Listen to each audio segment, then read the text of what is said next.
Senator Kamran Michael साहब जो हजारों मील ट्रेवल करके जो है वो यहाँ तक आने वाले हुए, ताकि इस खानदान के साथ जिनके साथ एक बड़ा दर्दनाक और अलमनाक वाकया जो है वो रौनमा हो चुका है, और उनके साथ इजहार अफसोस करने के लिए आए हैं।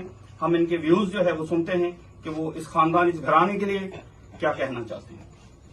देखिए, बहुत शुक्रिया भाई साहब। मैं सबसे पहले तो मुझे नहायत दुख है और तकलीफ है, जैसे कि तमाम कौम को है, और मसीह का बदन होते हुए इस तकलीफ को हम अपने ऊपर बर्दाश्त करते भी हैं और महसूस भी कर रहे हैं। और मैं ये समझता हूँ कि बड़ा अफसोसनाक वाकया है, जिसकी जितनी भी सख्त अल्फाज में मजम्मत की जाए। और ये अलार्मिंग सिचुएशन भी है आज पूरी कौम के लिए। बासियत कौम, हमारा कोई भी सियासी धड़ा हो सकता है, सियासी एफिलिएशन हो सकती है, डिनोमिनेशन हो सकती है, लेकिन कौमी इश्यूज पे हम सबको इकट्ठा होने की जरूरत है। मिलकर इन हालात को सामना भी करना है और फाइट भी करनी है।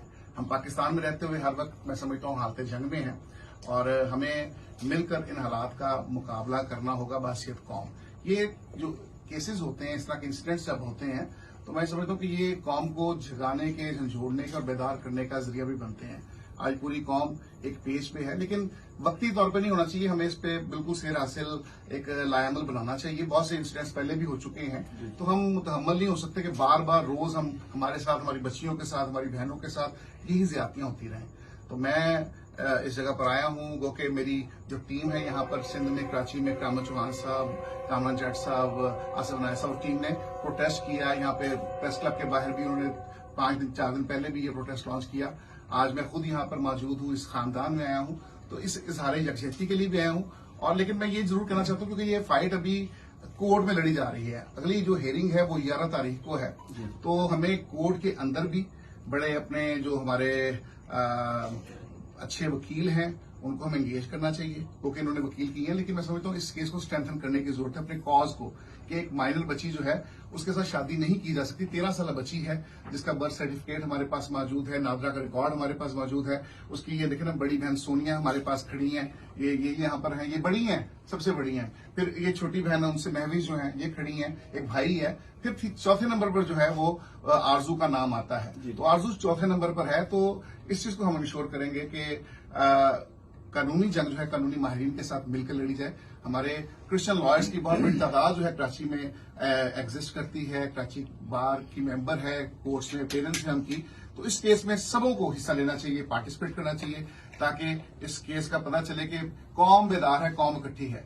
और जब प्रोटेस्ट होता है तो मैं ये जरूर कहना चाहूंगा, ये आपकी चैनल की मदद से भी और ये सोशल मीडिया भी यहाँ पे देख रहा है, ताकि लोगों तक ये चीज जाए कि सिर्फ माइनर बच्ची को इसलिए कन्वर्ट किया जाता है कि उससे शादी की जाए।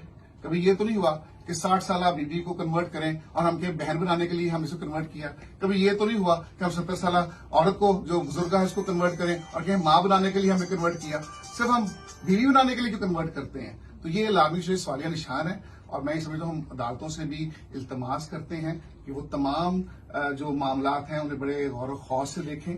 और जब सिंध की बात है तो सिंध में ये कानून पास हो चुका है कि माइनर एज की शादी नहीं हो सकती। ये कानून सिर्फ सिंध असेंबली ने पास किया है, जो सिंध में एग्जिस्ट करता है, और ये दूसरे सूबों में नहीं है। लिहाजा सिंध में 18 साल एज जो है उसको लाजम करार दिया गया। अगर नहीं किया गया तो ये भी एक मैक्सिमम अनलॉफुल एक्ट है, जिसको हमने कंडेम भी करना है, जिसकी सजा भी मुतय्यन हो चुकी है। तो लिहाजा ये तमाम चीजें हैं, हम इन चीजों को इंश्योर भी करेंगे।